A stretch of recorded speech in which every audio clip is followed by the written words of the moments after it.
Hey guys, Arleesha here and welcome to another video. Today we are getting the gouache out. I'm building a limited palette here, which we'll talk about in a second. But this project is especially exciting because it is a collab with an artist who has been an inspiration to me for a really long time, and that's Coco from Coco Bee Art.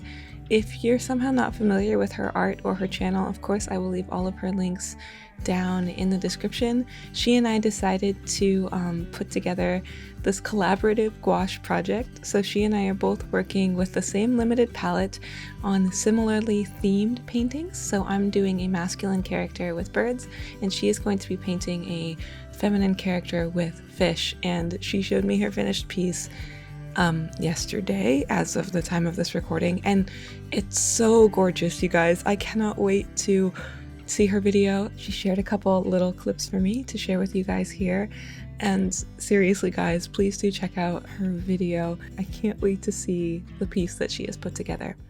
I decided I wanted to do a little bit of a color chart here, which I haven't done in a while, which is very apparent because I immediately mixed up the brown and blue swatches, the mixes with white. I don't know why, I just put them in the wrong place. I didn't do it anywhere else, and I didn't even notice that I had gotten those two swatches backwards until I was editing this footage. So yeah, might be a little rusty on the color chart making, even though this is only 3 colors and white. Speaking of which, the 3 colors that we decided to use for this painting were a warm red, Prussian blue, and burnt umber. And we're also including white, which is kind of an essential for working with gouache.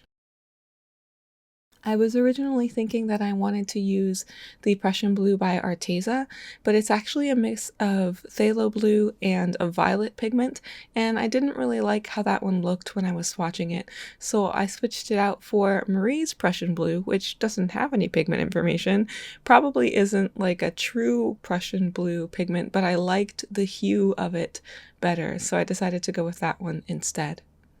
For my piece, I am painting birds, which I don't think I've ever painted birds in gouache before, and I specifically wanted to paint swallows.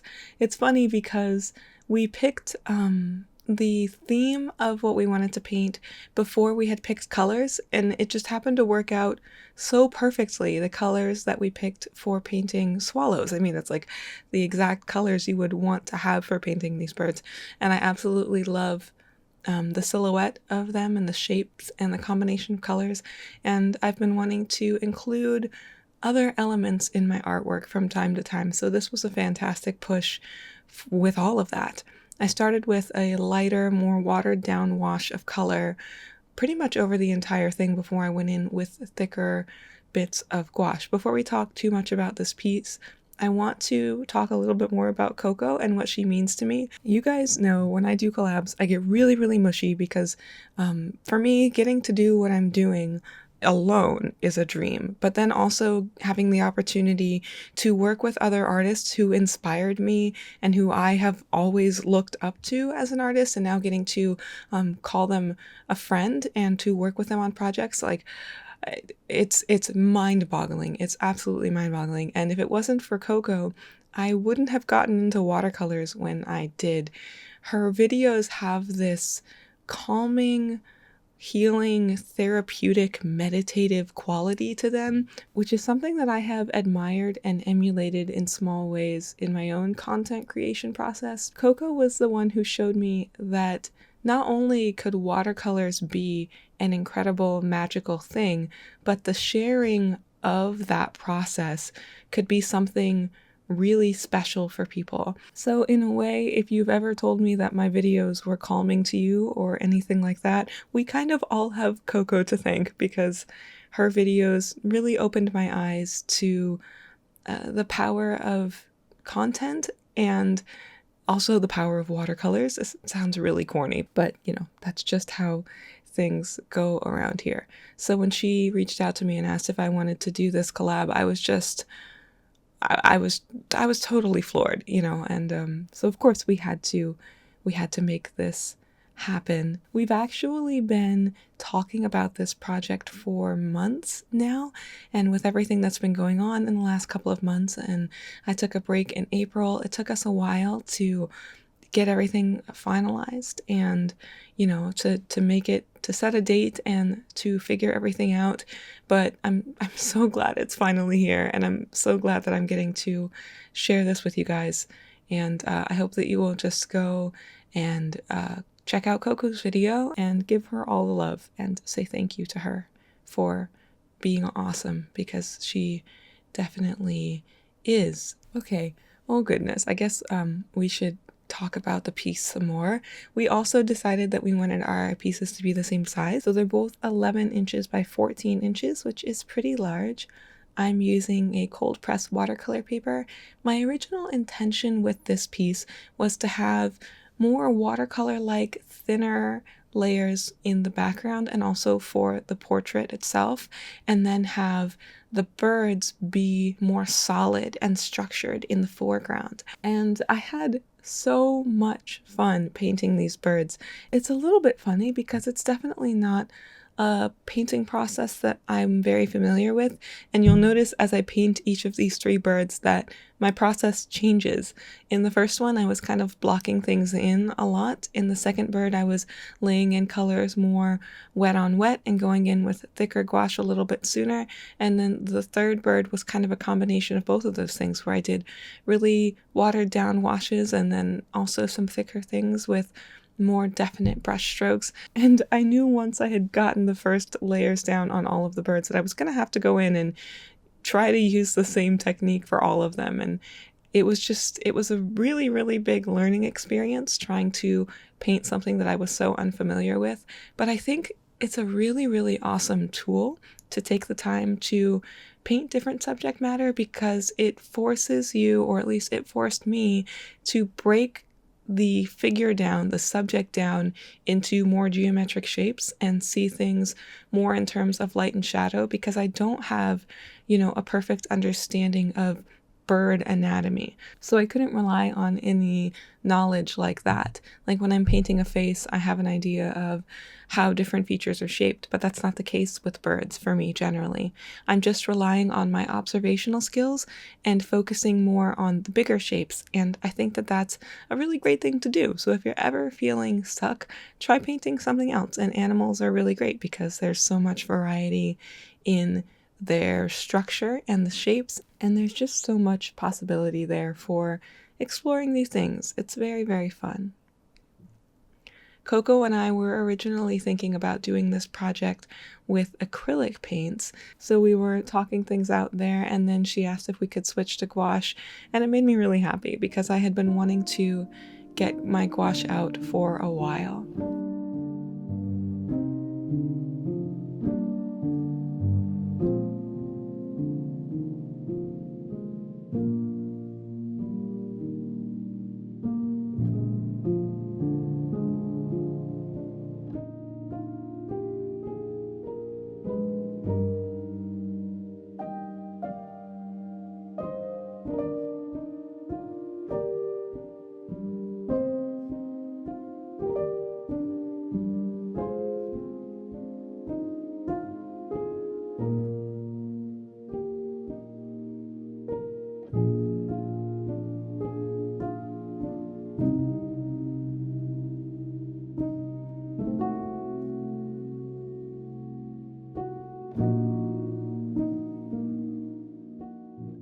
I painted this piece over the course of multiple days.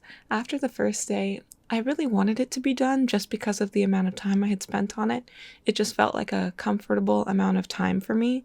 And to be honest, I usually try to finish my paintings within an hour and a half or so of painting, which I know for a lot of people may seem like a short amount of time to complete a whole painting. But for me, if it takes much longer, I tend to disconnect with the concept. I like to explore while I'm painting, and I don't really enjoy as much rendering out tons of details. It gets to be a bit exhausting for me, and I lose that creative momentum. Speaking of creativity, my daughter colored this Animal Crossing coloring page that my husband had printed out for her, And how cute is it? Oh my goodness, she did such an amazing job. I kind of held on to it and didn't really realize I was holding it while I was painting for a while, so I eventually had to give it back to her and set it off to the side. But oh my goodness, she did such a great job. What a cute kid. Anyway, painting birds. This is day 2. While I came at the first day of this painting with a lot of inspiration and motivation and determination, I was really excited and I had an idea of the process I wanted to use to put everything together. By the time I got to this day, I really just wanted to wrap it up. I wanted to finish and I wanted to see the final result of the painting. So the longer it took, the less inspired I felt, I would say. And it was around this point when I started feeling like the painting needed more, but I wasn't really sure what that was that it needed. At the time, I wasn't really willing to sacrifice the looseness and the lightness of the background and the portrait because I wanted that contrast between the birds and the figure. So I was kind of stubbornly holding on to these lighter layers. And I think in the future, if I wanted to do something like this, I would probably do watercolors first and then use gouache for the areas that I wanted to be more opaque. I find that you can water gouache down to be more watercolor-like, but it doesn't behave as organically as watercolors. For example, I was so stubborn and really wanted this piece to be done that I was doing my paint splatters, which usually has to be last because if I try to paint over them, that paint just gets reactivated, especially with gouache. So I did my paint splatters, still wasn't happy with it, and finally just asked my friends for help. So I went on Instagram and I reached out to some of my artist friends and I was like, help, what's wrong with this piece? How do I fix it? And my friends gave me some really great advice. So I'm super grateful to them. And if any of you friends are watching this, thank you for saving me because I was kind of at my wit's end with working on this. I love this piece. I'm really happy with how it turned out, but I didn't want to spoil the experience by just trying to work on it while I was feeling really frustrated. So my friends gave me some good advice and I was able to ground the piece a little bit better after some trial and error. You'll notice that while I was going in and painting the background, the colors were all over the place. I was thinking red at first. Do I want red in the background? No, the red is a little bit too stark. And then I was like, maybe this dark purplish black color. No, that's kind of in the bottom and then it doesn't make sense. And then ended up at this greenish blue teal sort of color and decided, I'm like, yep, that'll work, that'll do. And then I added some more definite lines to ground the figure and add a bit more structure there. So in the end, I think that it worked out and it was a good learning experience. And I have so many wonderful memories now to tie to this piece. I can relate it now to this amazing collab with Coco, which I'm so incredibly grateful for, and my friends who helped me pull this piece together, and getting to work with Gouache again, getting to make videos, so many wonderful things.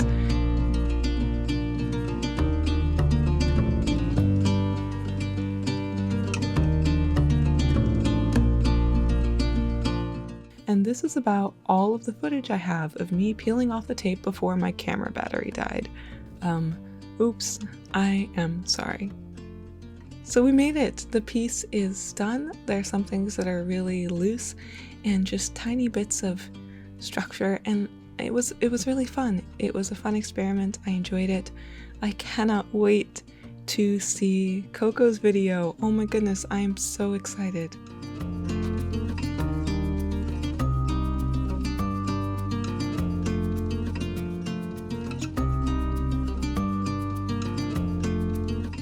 Before we wrap up, I want to say a massive thank you to my Patreon patrons and my members here on YouTube. We have our first Perfect Brush member. Thank you. Oh look, this is where the names go for Perfect Brush members.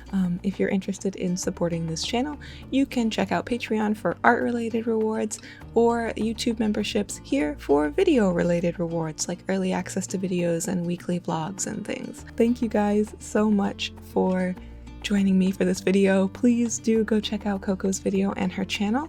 You can find the original for this piece for sale on my shop, and prints will be available as well. I will see you guys next week. Bye bye.